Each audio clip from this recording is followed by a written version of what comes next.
Bonjour, c'est Vincent à l'école de plongée Aquadomia, un spécialiste de la formation plongée accélérée sur mesure du débutant au moniteur de plongée loisir et moniteur de plongée tech à Marseille, Parc National des Calanques.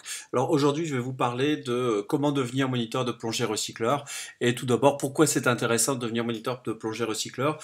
Tout simplement parce que c'est une facette de la plongée qui se développe de plus en plus, hein, la plongée tech, et donc qui permet de se différencier et d'avoir une employabilité plus forte.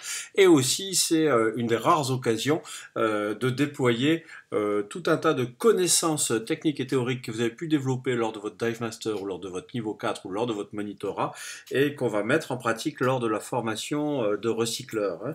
Donc c'est vraiment une formation très complète. Alors pour devenir moniteur de plongée recycleur, il faut déjà être moniteur de plongée loisir, hein, être moniteur de plongée nitrox, nitrox confirmier, et ensuite bien sûr être plongeur recycleur soi-même. Après comment ça se passe, hein, il faut avoir totalisé 100 heures d'utilisation de la machine pour devenir moniteur de plongée recycleur. Et donc à ce moment-là, vous faites un stage avec un formateur de moniteur, un instructeur trainer, chez TDI par exemple, pour devenir moniteur recycleur.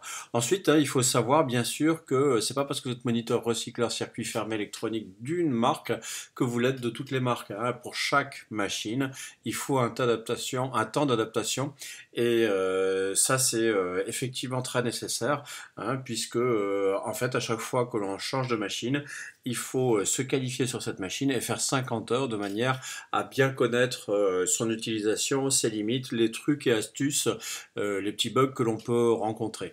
Voilà comment devenir moniteur de plongée recycleur.